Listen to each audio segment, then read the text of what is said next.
are you? I'm good. How are you? I'm so excited to talk to you. Oh, wow. I didn't know. I'm a fan of the band, I'm a fan of you, but more importantly, I really wanted to talk to you about aliens. Well, I don't know if we have the time to get into such a big topic.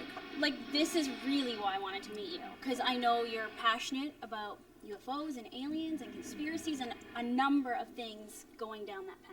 Well, yes, since the 7th grade I have been very interested in astronomy and the idea that maybe there's much more to life than we know. And so, why, yes, it's a hobby, a passion of mine. Me too. It's just I can never talk to anyone about it because they think I'm a lunatic.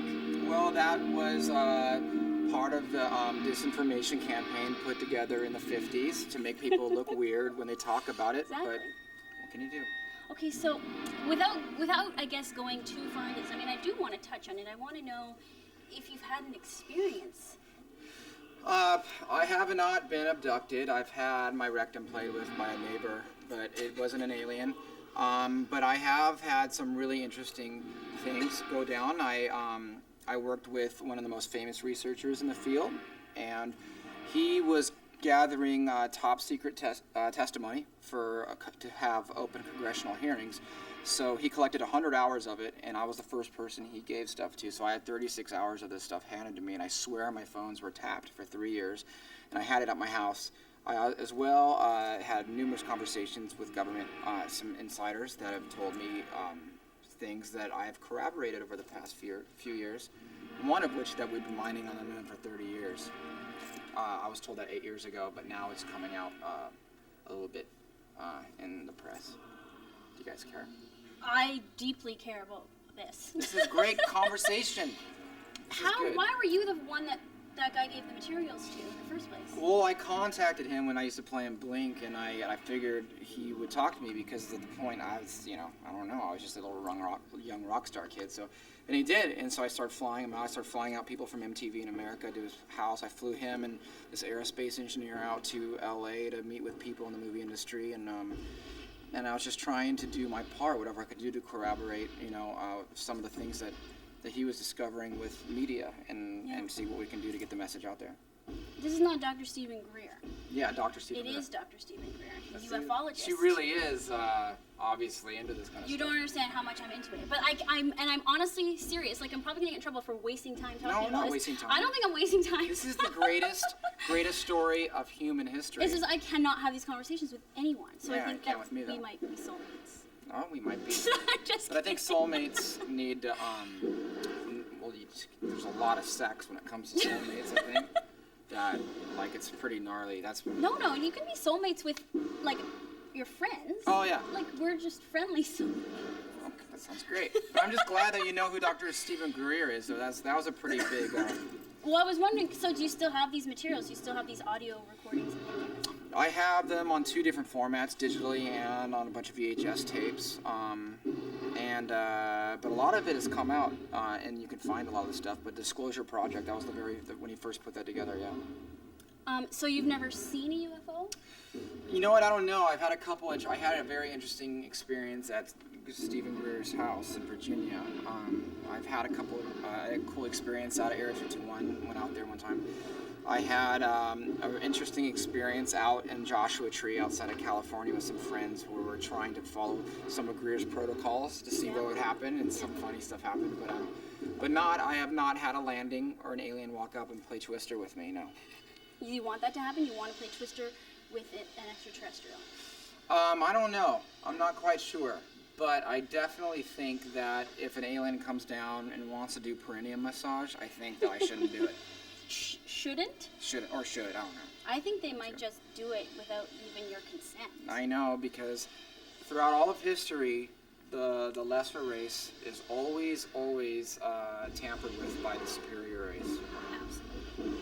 I was listening to one of your podcasts where you said that you visualize in your backyard the UFO, I guess, landing in your backyard, right? Like, you want it to be more direct like that? I scared my daughter. She's 6, and we saw this light, and I was like, open your arms and invite it to land in our backyard. And she starts getting all scared. She's like, you're scaring me, Well, one of the things that they say about UFOs is that their communication systems operate on the frequency of thought, and so through different ways of meditating and focusing on where you're at, they can tune into that and show up. I don't know. So do you do that, like remote viewing and stuff? You know, I tried remote viewing one time, and it was the scariest thing I've ever fucking done in my entire life. Because I didn't think it was working. Yeah. And then like 40 minutes into this like sequence of these protocols of meditation, whatever, I was surrounded by enormous white light, and it jumped me out of my bed scared shitless. I touched something that I don't know what it was. It wasn't on my body either. Whatever it was I came in contact with was a supernatural, crazy thing, and I haven't done it since. But it was cool. I should do it again sometime. Well, I was gonna say, you talked about too how in your studio when you're making the Angels and Airwaves albums, you have, pictures of the space mission. You have sort of visuals there as inspiration, kind of like a vision board. People create their goals on these vision boards and stuff. So you should make like a UFO alien like vision board. We should.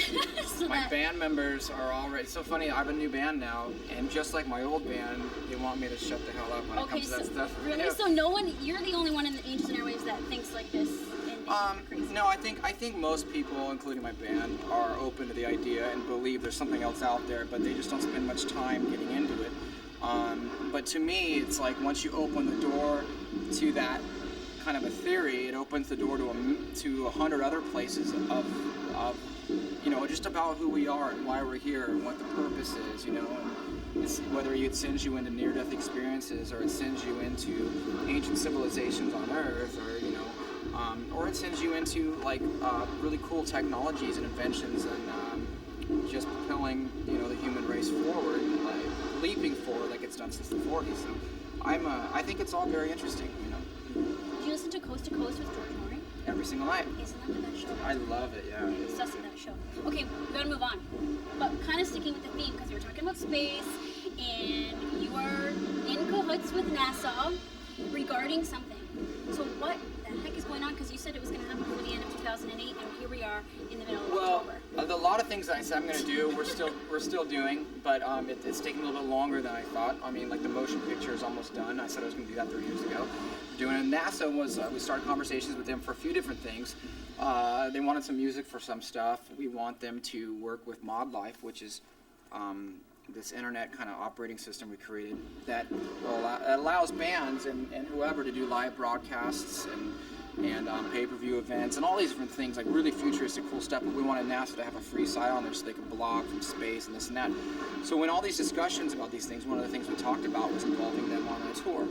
And that is still definitely in plans, but we have not had the appropriate tour to do it on yet. So I assume it's going to be probably over the first tour of the next record would be exciting. Are you going to be the first band to like broadcast in space? You know what? The first broadcast in space ever was Hitler during the Olympics. Oh. So I can't beat him because it had something to do with World War II. Yeah, okay. Yeah. He sent the very first broadcast out. But I sure I'll go there. Okay, so Virgin Galactic. You've heard about Virgin Galactic, You know what's scary about Virgin Galactic? The guy that created the space plane that went up there and did that, all that, he disappeared out of nowhere. He was flying his own plane from Texas to Arizona. Not only did they not find the plane, they didn't find any remains or anything, just disappeared. And this was the first guy to basically make it into space on his own without the help of the government. And so I think there's something kind of sketchy there. Oh, yeah, like the government doesn't want him doing that. The government does not want people going into space. And so weird, like Richard Branson is heading up a space mission almost. So it costs $200,000 for you to get a seat, Tom. I would imagine you have that money, you could just get a seat and go. But you don't want to? Yes, I do. It's scary as all hell because normal plane flights are scary. I couldn't imagine one going into space, but I would like to do it, and I'll go. Would you go? I don't know. I really want to go. I do think it's scary though. Yeah. Like I'm terrified. Like I'm terrified of like astronauts weird me out, like spaceships weird me out and stuff. Yeah. But UFOs don't. But I feel like humans doing it, it's weird. Yeah. There's a guy in Vancouver though that bought 2 seats. So he spent $400,000. He's an entrepreneur. He lives here. He bought 2 seats. When are they launching? Do you know? 2010. So that's like that's under 2 years away right now. You gotta book quick here. You gotta get on this. Go. Get your air miles together. I'll go.